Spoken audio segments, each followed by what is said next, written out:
आनंद मठ। आनंद मठ और ऋषियों की अनमोल धरोहर को संजोएं।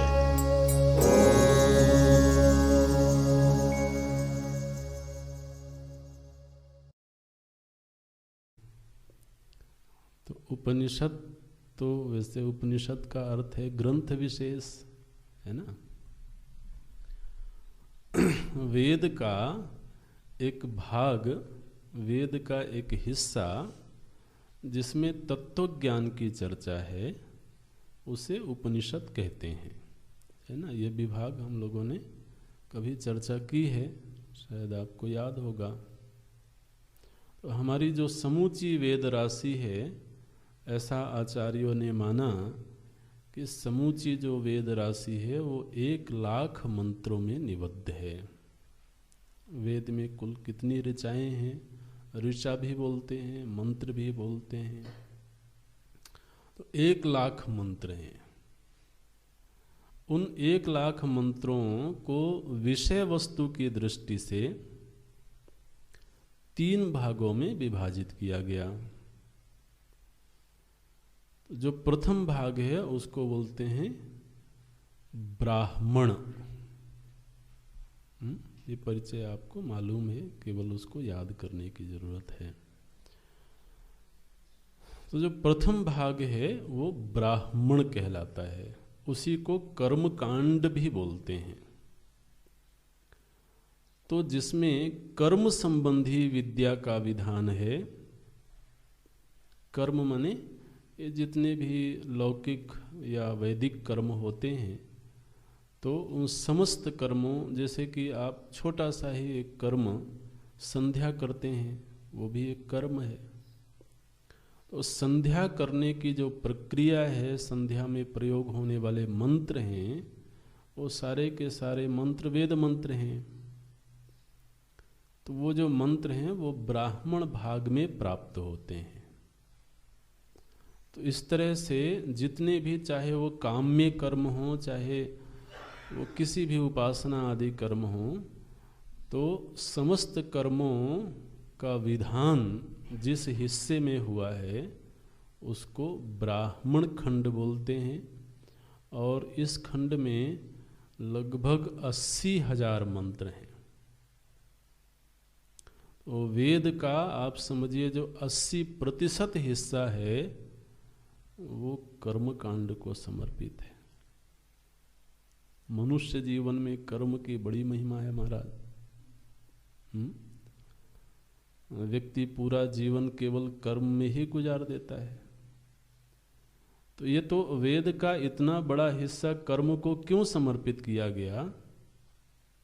क्योंकि मनुष्य के जीवन का अधिकतम हिस्सा कर्म को ही समर्पित होता है। जो वेद भगवान है ना, ये तो मनुष्य जीवन की व्याख्या है। मनुष्य जीवन की बिल्कुल श्रेष्ठतम व्याख्या है वेद। तो आप अगर मनुष्य जीवन का विश्लेषण करें, उसकी अगर केस स्टडी करें, तो क्या प्राप्त होगा कि मनुष्य जीवन का जो अधिकतम हिस्सा है वो कर्म में ही गुजरता है। व्यक्ति उपासना कितनी देर करता है? अगर चलिए पूरे जीवन का विश्लेषण न करके एक दिन का भी करें, तो वो उपासना में कितना वक्त गुजारता है, तत्व चिंतन में कितना वक्त गुजारता है, और कर्म में कितना वक्त गुजारता है। आप लगभग इस निर्णय पर पहुंचेंगे कि एवरेज, अब जो साधक है, जो बहुत निष्ठावान साधक है, उसमें थोड़ा सा वेरिएशन होगा, परिवर्तन होगा। अन्यथा 80% हिस्सा तो केवल कर्म में ही गुजरता है। और जो केवल कर्म में प्रवृत्त हैं उनका शायद 90%, 95% होता होगा। तो ये विभाग है। फिर दूसरा जो विभाग है वो उसको बोलते हैं आरण्यक। पहला हिस्सा है ब्राह्मण, दूसरा आरण्यक। आरण्यक में मुख्य रूप से तो उपासना संबंधी विद्या का विधान है। तो इस आरण्यक वाले हिस्से में 16,000 मंत्र हैं। तो ये वेद के ही विभाग हैं, इसलिए आरण्यक अलग है और वेद अलग है ऐसा नहीं सोचना। वेद एक समग्र ग्रंथ है, जैसे रामायण एक समग्र ग्रंथ है, लेकिन रामायण में फिर आपने विभाग कर दिया, ये बाल कांड है, ये अयोध्या कांड है, ये अरण्य कांड है, ऐसे विभाग हुआ ना। लेकिन अरण्य कांड भी रामायण ही है, सुंदर कांड भी रामायण ही है।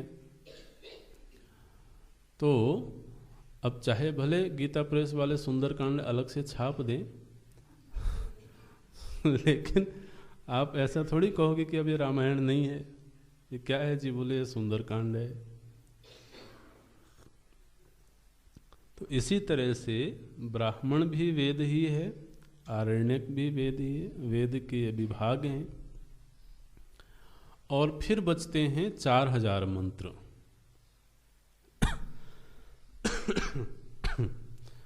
तो 80 और 16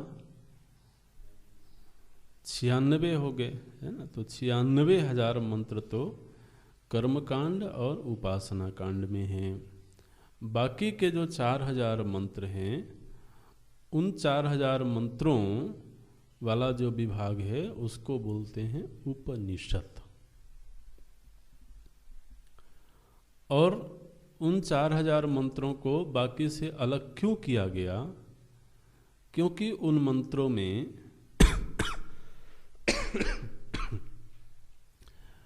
कर्म का विधान नहीं है, उपासना का विधान नहीं है, उनमें मुख्य रूप से तत्व ज्ञान का विषय है।